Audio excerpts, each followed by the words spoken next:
तर काल मी तुम्हाला सांगितलं होतं आपल्याकडे जी नीटची एक्झाम झाली डे बिफोर यस्टरडे परवा, त्याच्यामध्ये one of the our student has secured more than 160+ marks according to the predicted answer key by different institute. म्हणजे डिफरंट क्लासेसचे आन्सर की आतापर्यंत रिलीज झालेले आहेत त्याच्यानुसार एका विद्यार्थिनीला 160+ मार्क्स येत आहेत. सो पाठीमागच्या 2 वर्षापासून आम्ही तिला टीचिंग करत आहोत. तिचं नाव आहे Prachi Annadate. So let's give a big hand for her. तिचं स्वागत करूया.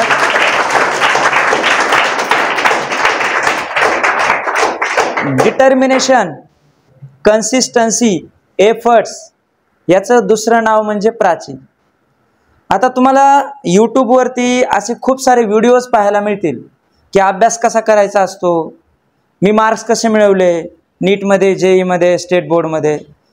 पण हे सगळं तुमच्यासाठी व्हर्च्युअल असणार आहे. इथं तुमच्यासमोर आज ती प्रत्यक्ष डायलॉग करणार आहे, प्रत्यक्ष तिचं तुम्हाला मार्गदर्शन पाहायला मिळणार आहे.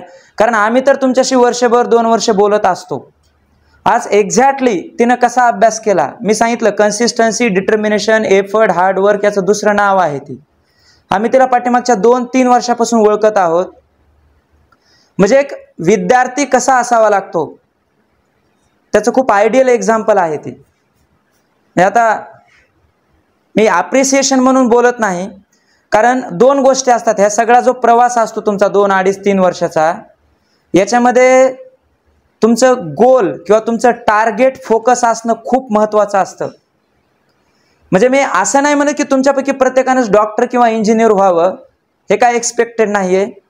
तुमची प्रत्येकाची पर्सनल चॉईस असू शकते.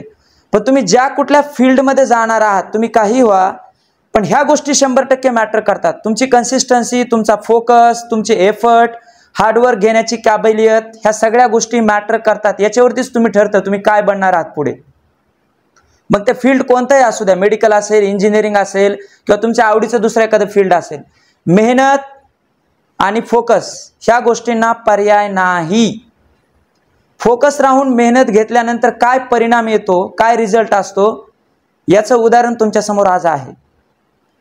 तर तिने पाठीमागच्या 2 वर्षामध्ये अभ्यास कसा केला, तिला काय अडथळे आले, आमच्याकडून तिला गायडन्स कसा मिळाला, याच्याबद्दल ती आज तुमच्याशी संवाद साधणार आहे. प्रत्यक्ष आम्ही तर तुम्हाला सांगतच असतो, आमचं कामच आहे ते. पण आमच्यापेक्षा तिनं जर तुमच्याशी डिरेक्ट कॉन्टॅक्ट केला तर त्याचा एक चांगला इम्पॅक्ट येईल असं आम्हाला वाटलं, म्हणून तिला आज आपण इथं बोलवलेलं आहे. सर्वात पहिल्यांदा तिला परत एकदा तिच्या ह्या ग्रँड सक्सेसबद्दल आपण शुभेच्छा देऊयात आणि मी डिरेक्टली तिला बोलण्यासाठी आमंत्रित करतो. प्राची प्लीज. सगळ्यात पहिले म्हणजे आता तुमच्या एक्झामला अजून 1 वर्ष बाकी आहे, ओके. आणि केमिस्ट्रीमध्ये आपल्याला माहिती आहे की केमिस्ट्री 3 भागांमध्ये डिवाइड केलेली आहे. इनऑर्गॅनिक केमिस्ट्री, ऑर्गॅनिक केमिस्ट्री आणि फिजिकल केमिस्ट्री. तर सगळ्यात पहिले आपण बघू की फिजिकलकडे कसं ॲप्रोच करायचं, म्हणजे कसे क्वेश्चन सॉल्व करायचे, त्याला रिवाईज कसं करायचं, सगळ्या गोष्टी. तर फिजिकल केमिस्ट्रीमध्ये फर्स्ट तर एक असतं की कॉन्सेप्च्युअल क्लिअरिटी, जे की सर क्लासमध्ये शिकवतात.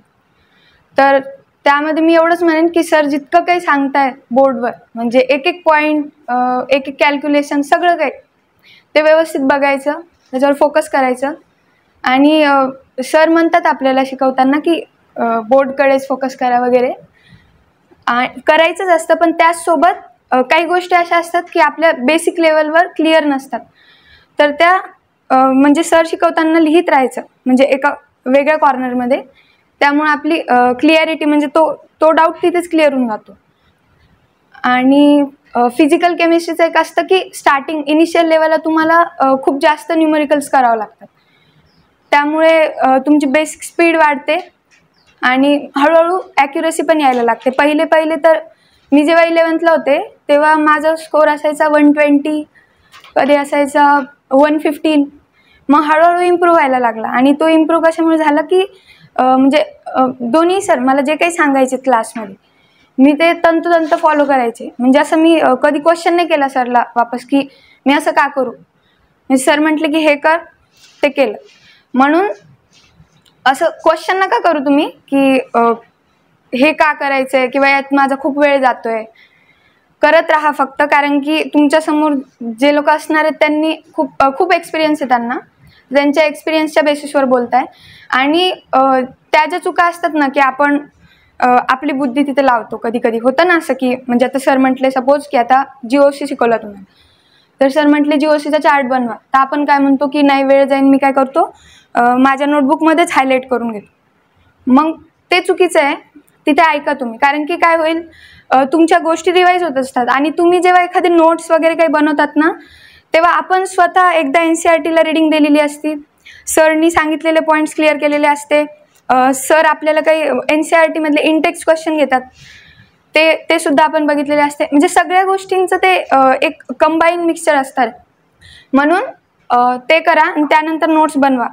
आणि सगळ्यात इम्पॉर्टंट माझ्या प्रिपरेशनमध्ये मला वाटलं फर्स्ट अटेम्प्टला पण आणि सेकंड अटेम्प्टला मी ते इम्प्रूव्ह केलं होतं की तुम्ही जे काही करताय त्याला म्हणजे तुम्ही जितका काही अभ्यास करताय सगळे ते ठीक आहे, ती तुमची प्रिपरेशन असेल, पण एंडिंगला जेव्हा 1-2 महिने राहतील तेव्हा तुमचं असं झालं पाहिजे की आता प्रत्येक चॅप्टर, सपोज आता थर्मोडायनेमिक्स तुमचं झालं आहे ना, तर थर्मोडायनेमिक्स आता इतका मोठा चॅप्टर आहे, तो जेव्हा आपण इनिशियल म्हणजे घेतो स्टार्टिंगला तर नाही होत आपल्याकडून तो, पण हळूहळू त्याचे क्वेश्चन्स करेक्ट व्हायला लागतात. तर आता लास्टला आपण एवढा वेळ नाही देऊ शकत त्याला, 4 तास 5 तास. तर त्यामुळे तुमचे शॉर्ट नोट्स आत्तापासून बनवायला तयार करा. आणि असं काही नाही, तुम्ही जेव्हा फर्स्ट टाईम शॉर्ट नोट्स बनवसाल तेव्हा म्हणजे सपोज आता मी माझं सांगते, जर सरनी जेवढं शिकवलं आहे ते जर मी नोट केलेलं असेल, त्याचे जर 14-15 पेजेसचे नोट्स असतील, क्लास नोट्स माझे, तर मी जेव्हा माझे नोट्स बनवायचे तेव्हा माझे नोट्स किती बनायचे 12 पेजेसचे. म्हणजे मी किती केलं रिड्यूस, 3 पेजेस. तर मग तेव्हा मला वाटायचं की हे शॉर्ट नोट्स नावाची कॉन्सेप्ट आपल्यासाठी नाही आहे, आपल्याला जमत नाही ते. पण तसं नसतंय ते.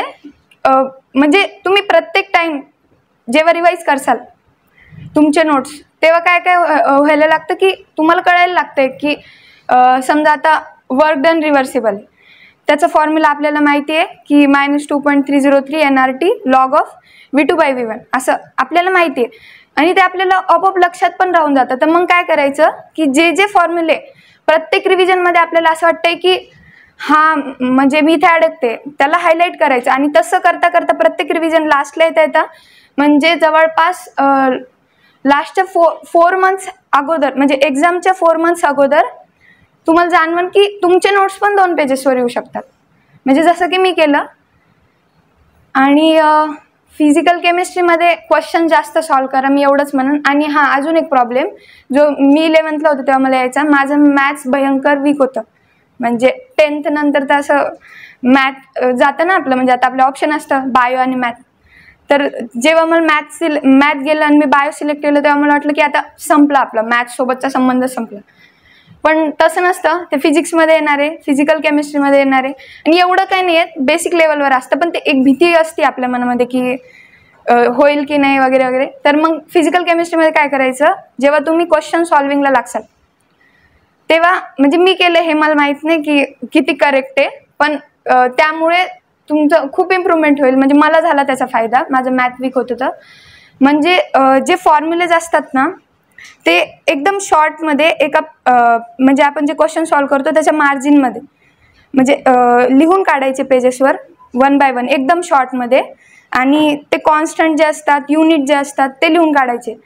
आणि जेव्हा आपण क्वेश्चन सॉल्व करतो ना तेव्हा काय करायचं की तुम्ही अडकताय एखाद्या ठिकाणी, म्हणजे ती गोष्ट आहे की आपण आपल्या मनाने ट्राय करायला पाहिजे क्वेश्चन सॉल्व करताना. पण समजा जमतच नाही आहे आपल्याला, तर तो ऑप्शन असतो लास्टचा की फॉर्म्युला लगेच आपण अडकलोय ना की मग तो फॉर्म्युला बघून घ्यायचा आणि त्यानंतर बघायचं की तो फॉर्म्युला यूज केल्यावर मी दुसरी स्टेप काय घेतली होती. मग त्यांनी काय होतं की आपले फॉर्म्युलेस पण रिवाईज होत आहे, क्वेश्चन पण सॉल्व होतोय आणि आपल्याला स्टेप पण कळत आहे की त्या क्वेश्चनकडे आपण कसं अप्रोच करायचा. हे फक्त फर्स्ट टाइम करायचं. आणि जिथे जिथे अडकलो होतो आपण त्या क्वेश्चनला म्हणजे सर्कल वगैरे काही मार्किंग्स करून ठेवायचे. म्हणजे सेकंड टाइम आपण जेव्हा रिवाईज करू त्याला करायचं सगळे. सेकंड टाइम पण करताना सपोज तुम्ही 60 क्वेश्चन सॉल्व केले एखाद्या चॅप्टरचे, तर तुमची कॉन्सेप्च्युअल क्लिअरिटी एकदम चांगली असेल, म्हणजे तुमचं फुल फोकस असेल. आणि कधी कधी असं पण होतं की आपली क्लिअरिटी असते चांगली पण तरीही क्वेश्चन सॉल्व होत नाही आपल्याकडून, तर तेव्हा असं डिमोटिवेट नाही व्हायचं. म्हणजे तुम्हाला जे वाटत नाही एखाद्या वेळेस की फिजिकल केमिस्ट्री आता नाहीच होते माझ्याकडून, तर तेव्हा मी जे सांगितलं तो लास्ट ऑप्शन असतो की आपण फॉर्म्युले लिहायचे, फॉर्म्युला बघायचा, सॉल्व्ह करायचं. आणि जेव्हा सेकंड टाइम सॉल्व्ह करसाल, आता ते फॉर्म्युले काढून टाका तुम्ही. आता फक्त जे प्रत्येक क्वेश्चन पुन्हा सॉल्व्ह करायला सुरू करायचं. आणि जे क्वेश्चन्स आपण मार्क केलेत ना, ते क्वेश्चन्स स्पेशली वेगळे सॉल्व्ह करायचे की मला. आणि थर्ड टाइम जेव्हा आपण सॉल्व्ह करतो तेव्हा फक्त आता ते क्वेश्चन नाही करायचे जे मार्क नव्हते केले, त्याला सोडून द्या. जे मार्क केले होते तेच क्वेश्चन करायचे. आणि आता तिथे टाइम मोजायचा, तुम्हाला टाइम किती लागतोय. म्हणजे जवळपास स्टार्टिंगला तुमचे 1 तासात फिजिकल केमिस्ट्रीचे, म्हणजे तेव्हा तुम्ही फर्स्ट टाइम करतायत. आता मी मोल कॉन्सेप्टचे जेव्हा क्वेश्चन करायचे 11th, तर माझे 1 तासामध्ये असे खूपच कमी क्वेश्चन व्हायचे, कधी 20, कधी 15, कधी 18. पण मग माझं एक असायचं टार्गेट की मी माझं स्वतःहून पूर्ण ट्राय करणार आहे की त्या क्वेश्चनला मी किती डेप्थपर्यंत सॉल्व्ह करू शकते, किंवा पूर्ण प्रयत्न करा तुम्हाला. म्हणजे आता समजा इम्पिरिकल फॉर्म्युलावर क्वेश्चन सॉल्व्ह करायचं आहे तुम्हाला, तर होईलच असं की नाही जमत, तर मग त्यावर लगेच नाही जायचं सोल्युशनवर. तुम्ही सरचे नोट्स बघा, त्याच्यामध्ये बघायचं सरनी स्टार्टिंगपासून लास्टपर्यंत काय काय सांगितलं होतं आपल्याला, आणि त्यामध्ये स्टेप काय सांगितले होते की. आणि सर पण क्वेश्चन घेतात ना वर्गामध्ये, तर मग तिथे बघायचं की सरनी एका पर्टिक्युलर पॉईंटवर कोणता फॉर्म्युला यूज केला होता, किंवा स्टेप कोणत्या घेतल्या होत्या, कॅल्क्युलेशन कसे केले होते. आता त्यामध्ये अजून एक इम्पॉर्टंट, आता ह्या गोष्टी तुम्हाला चांगल्या येत असतील माझ्यापेक्षा, असं गुणाकार, भागाकार, बेरीज, वजाबाकी, त्याला राऊंडिंग ऑफ करा.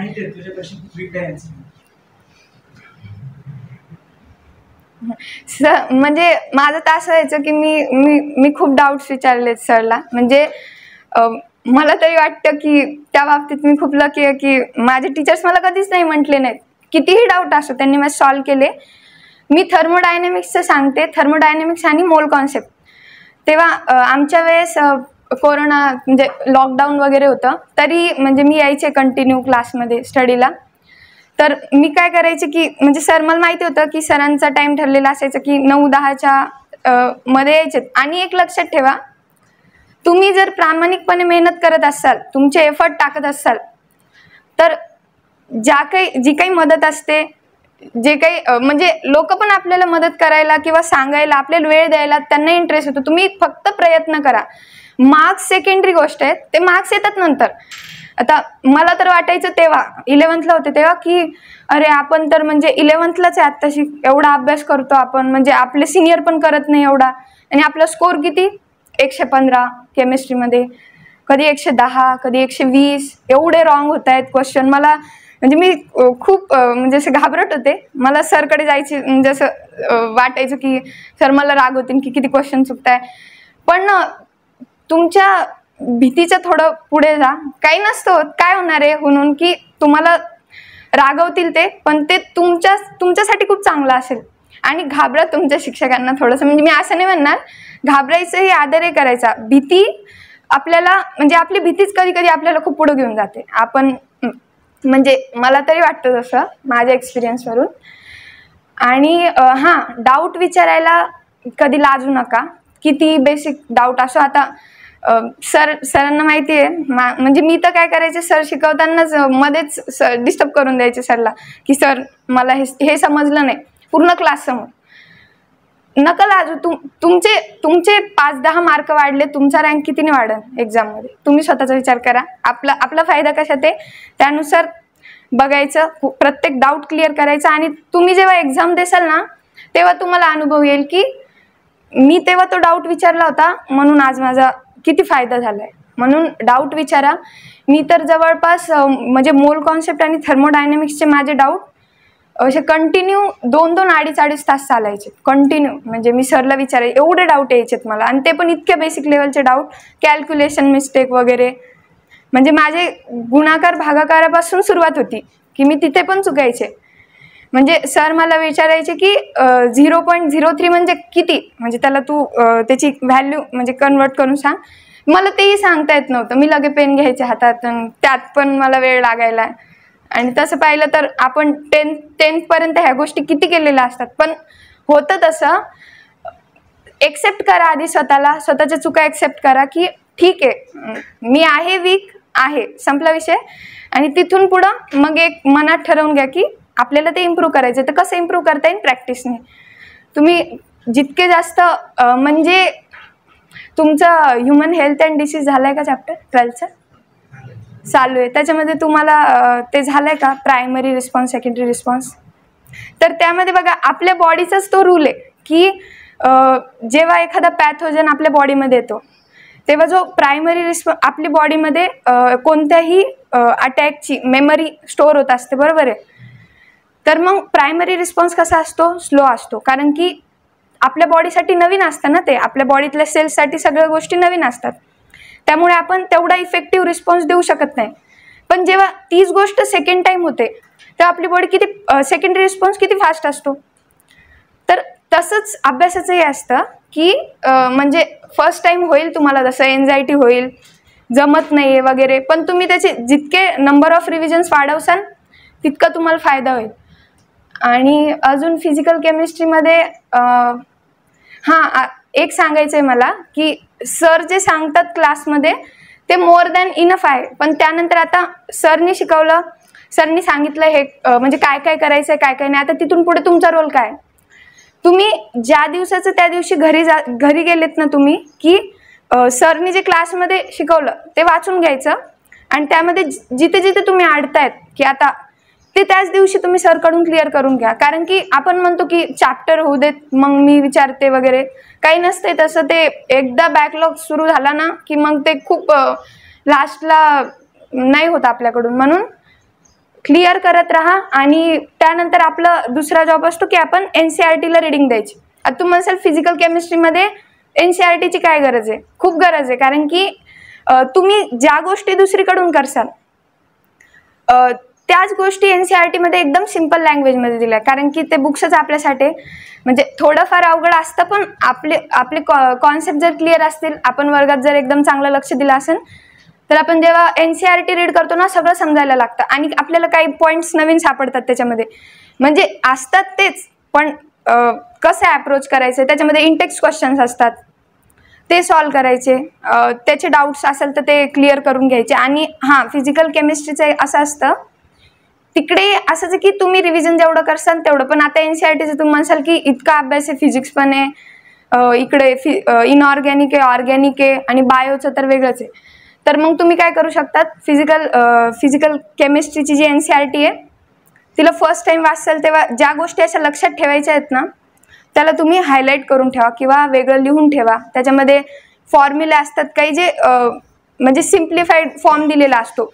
म्हणजे आपल्यालाही माहिती असतं की स्टेप वाईज गेलं तरी पण तेच आन्सर येणार आहे. पण एक्झाममध्ये सगळ्यात जास्त मॅटर करतो ते टाइम कोण कसं यूज करतंय, वेळेची किंमत काय असते आता ते मला माहिती आहे. कारण की 5 मिनिटं 2 मिनिटं पण आपल्या लाईफमध्ये पूर्ण बदल करू शकतात बरं का. म्हणजे एक 2 मिनिटांनी पण काय सांगता येतं तुम्हाला अजून 1 वर्ष रिपीट करावं लागेल, बरोबर आहे की नाही. म्हणून वेळेची किंमत करा, रिस्पेक्ट द्या वेळेला. आणि बाकी अजून फिजिकल केमिस्ट्रीमध्ये सर काही क्वेश्चन त्यांच्याकडून विचारा मला, मग मी सांगते. तुम्हाला काय अजून डाऊट आहेत का? कारण आता सध्या तीच तुमची टीचर आहे असं समजा केलेलं आहे. तुम्हाला काय डाऊट आहेत का रिलेटेड टू प्रिपरेशन?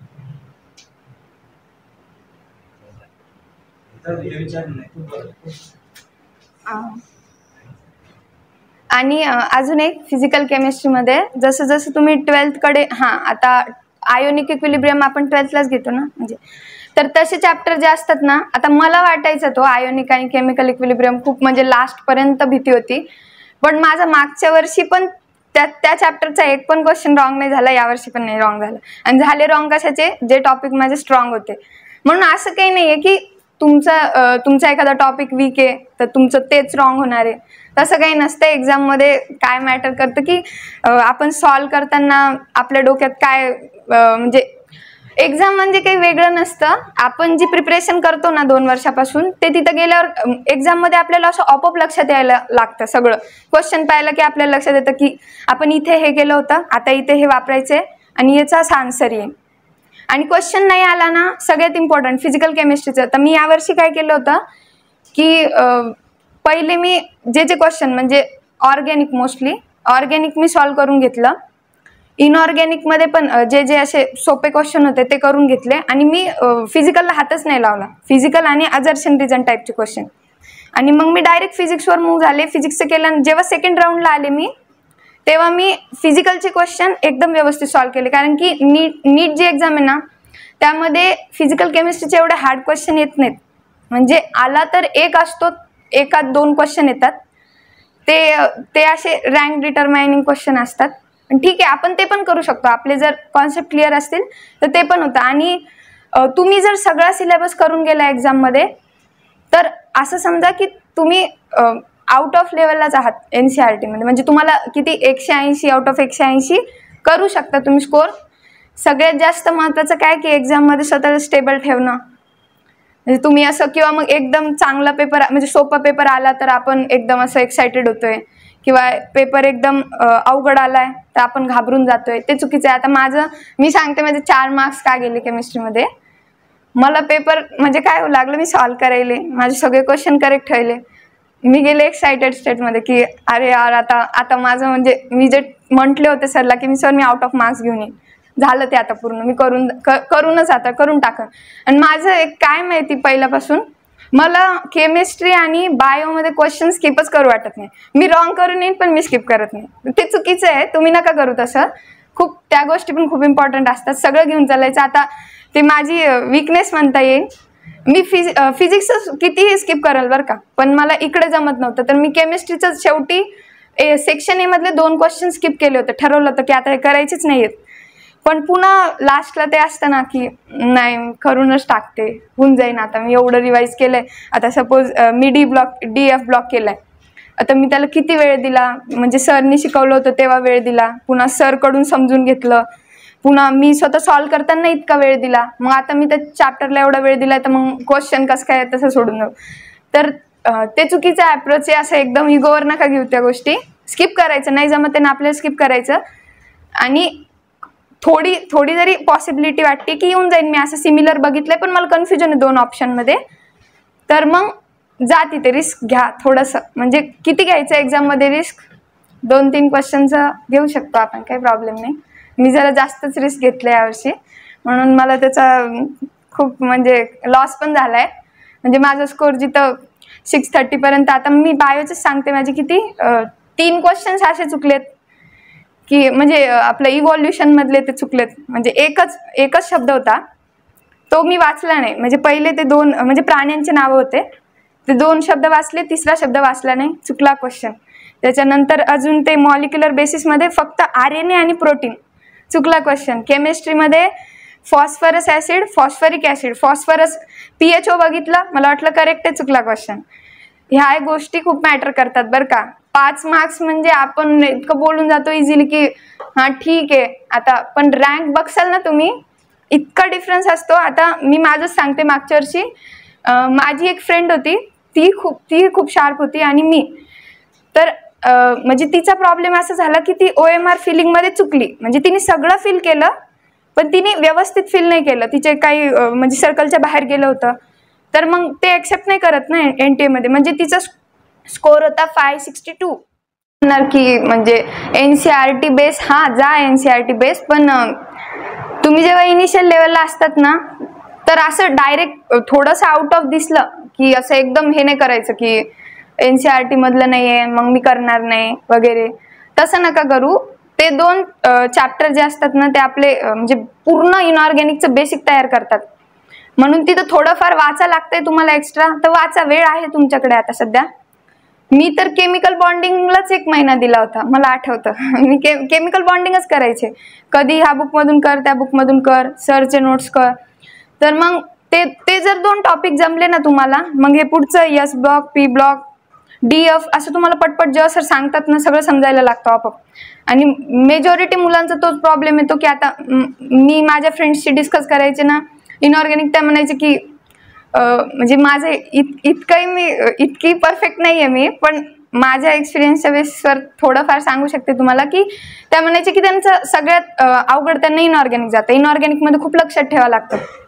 असे आता फ्ल्युरो, आता तुमचा P ब्लॉक झाला का 12th चा? नाही. S ब्लॉक वगैरे नाही.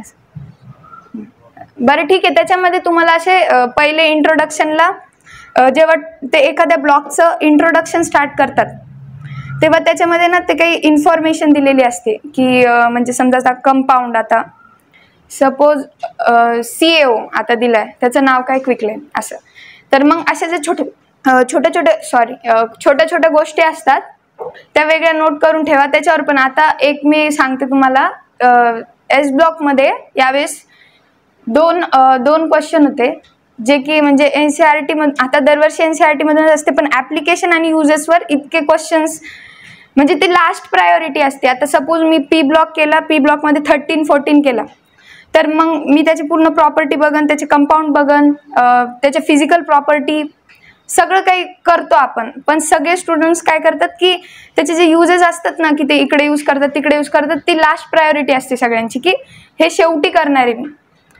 पण ते पण ह्या वर्षी त्यातून एक क्वेश्चन होता एक्झामला. मग मला तेव्हा असं वाटलं की आपलं वायाने गेलं केलेलं, म्हणजे आपण वाचलं होतं चांगलं झालं. म्हणजे मला म्हणायचे खूप जण की ते नको करू, म्हणजे तू वेळच वाया घालते ते करून. म्हणजे ते असतं ना की कॉपरचं पर्सेंट किती पाहिजे, कॉपर किती पाहिजे आपल्या बॉडीमध्ये, पोटॅशियम किती पाहिजे, छोट्या छोट्या गोष्टी असतात त्यावर लक्ष द्या. इनऑर्गॅनिकमध्ये नोट्स बनवा आत्तापासून.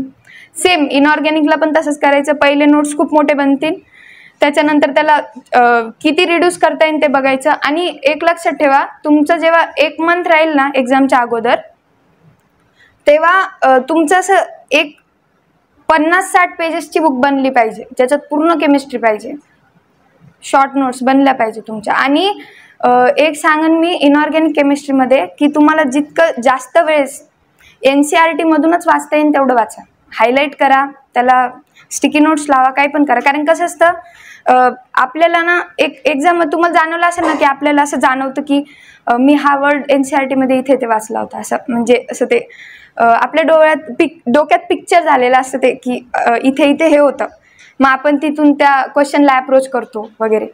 म्हणून जास्तीत जास्त जितक्या वेळेस जमेल तितक्या वेळेस NCERT मधूनच रिडिंग द्या, NCERTचे सगळे. आणि रिवाईज करताना काय करायचं, आता सगळी थेरी नाही वाचायची NCERTची, फक्त जे चार्ट्स वाचायचे, तुम्ही जे हायलाईट पॉईंट केले ते वाचायचे, इनटेक्स्ट क्वेश्चन सगळे सॉल्व करा, खूप इम्पॉर्टंट आहे, आत्तापासून करा. कारण की नंतर कसं असतं माहिती आहे का, लास्टचे 2 महिने वेळ असतो आपल्याकडे, सगळं असतं, म्हणजे तो कमी असतो आत्ताच्या कम्पेअरमध्ये, पण तेव्हा ना आपण वेगळ्या स्टेटमध्ये असतो. म्हणजे आपल्याला काय, म्हणजे एवढा मोठा सिलेबस आहे, मला तो पण रिवाईज करायचा आहे मग वगैरे, मग आपण असे शॉर्टकट बघायला बघतो प्रत्येक गोष्टीला, मग ते चुकीचं आहे.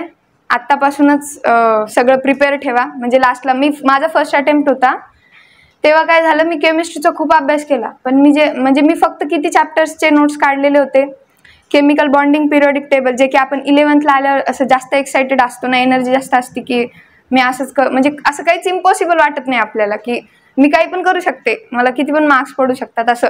तर त्यामुळे आपण एका हाय एनर्जीमध्ये 2-3 महिने खूप अभ्यास करतो, आणि एकदा का 3-4 महिने झाले की मग आपले डिक्लाइन फेज स्टार्ट होऊन जाते. तर मग तेव्हा काय करायचं असतं, तेव्हा पण स्टेबल ठेवायचं स्वतःला. आणि बाकी इनऑर्गॅनिकमध्ये ऑर्गॅनिकमध्ये आता ऑर्गॅनिकचं किती सांगू, ऑर्गॅनिक फेवरेट होतं माझं. तर ऑर्गॅनिकचं मी म्हणेन GOC चांगला करा, सर घेतात वर्गात तेवढं तर करा.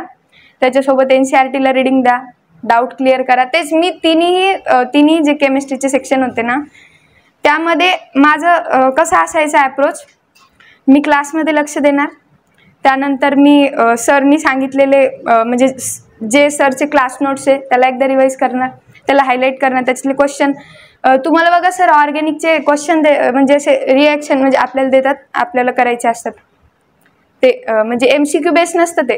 म्हणजे आता सपोज यामध्ये हे टाकलं तर काय प्रोडक्ट भेटेल वगैरे वगैरे, तर त्या रिॲक्शनना सर सोबत वर्गात सोडवायचा प्रयत्न करायचा फास्ट एकदम.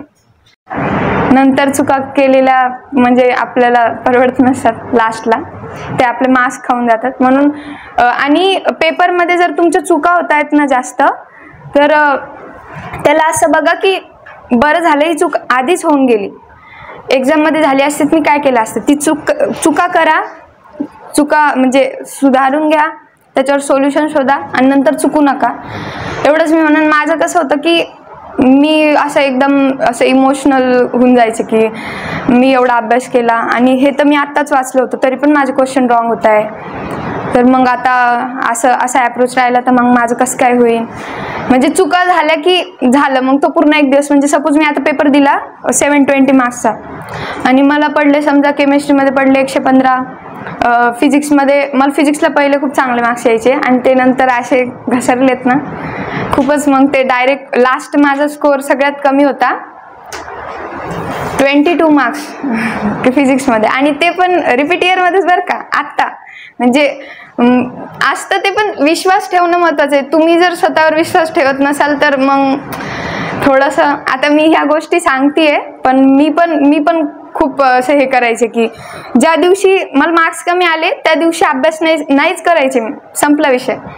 आणि तो ॲप्रोच चुकीचा आहे. तुम्ही चुका बघा, चुकांना तुम्ही 4 तास द्या, 5 तास द्या पेपर ॲनालिसिसला, पण ते असं रडणं किंवा निराश होणं वगैरे ह्या त्या गोष्टी ठीक आहे, होत असतात. ते होतं आपण डिमोटिवेट की बाबा आपलं आउटपुट जात आहे, आपण 100% आउटपुट देतोय, सॉरी इनपुट आपण 100% देतोय आणि आउटपुट किती आपलं 60%, मग 60%, कोणाचं 40%, इनिशियल स्टेजेसला तर 40%. मग ते आपल्याला आपण डिस्टर्ब व्हायला लागतो की आपली मेहनत वाया जाते वगैरे. पण ती नेगेटिव्हिटी दूर ठेवा. मला तर वाटतं मी पूर्ण 11th अशी इतकी नेगेटिव्ह, माझ्या एवढं नेगेटिव्ह कोणी असेलच का. सरला मला चांगलं माहिती आहे, पण टीचर्सला बोला जाऊन, ते व्यवस्थित तुम्हाला सांगू शकतात वगैरे. म्हणजे अभ्यास तर महत्त्वाचा आहेच, आणि त्यासोबत तुम्ही मेंटली टफ बना खूप जास्त. मला तर खूपच सांगितलंय सरनी याबद्दल की मी नव्हते तशी, पण मला वाटतं की मी आज जे काही करू शकले त्याचं पूर्ण क्रेडिट मी दोन्ही टीचर्सला देईन, कारण की ते नसतं शक्य झालं तसं. कारण की मी खूप जास्त पटकन डिस्टर्ब व्हायचे, ते चुकीचं असतं.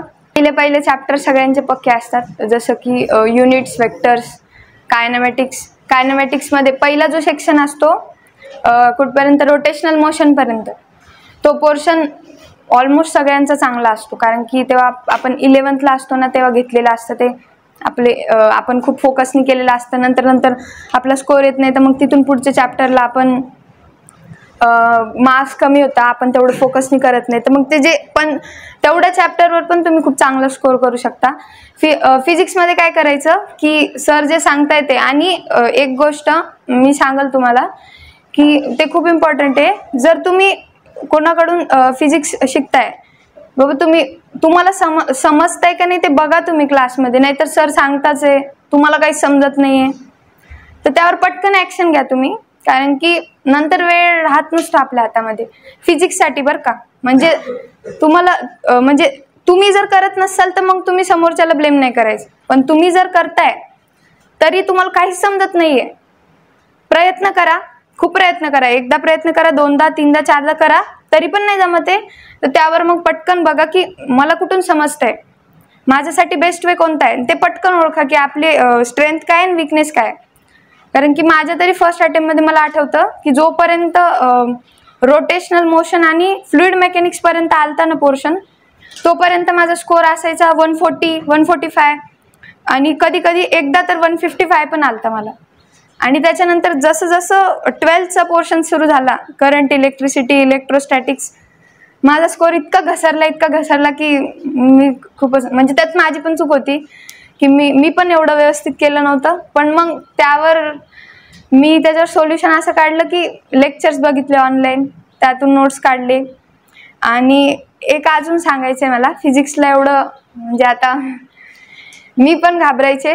माझी ॲलनची जी लास्ट टेस्ट होती आत्ता ह्या पेपरच्या अगोदर, त्यामध्ये मला आले होते फिजिक्समध्ये 74 मार्क्स. तर मग म्हटलं आता काही होऊ शकत नाही एक्झाममध्ये फायनल. पण जेव्हा तिथे नीटला फिजिक्स आलं माझ्यासमोर, तर मी एक्झामला जाताना ठरवून गेले होते की असो काही असो, मला येत असेल नसेल, काय सांगता येतं की काय होईल एक्झाममध्ये, काहीच सांगता येत नाही काय होऊ शकतं.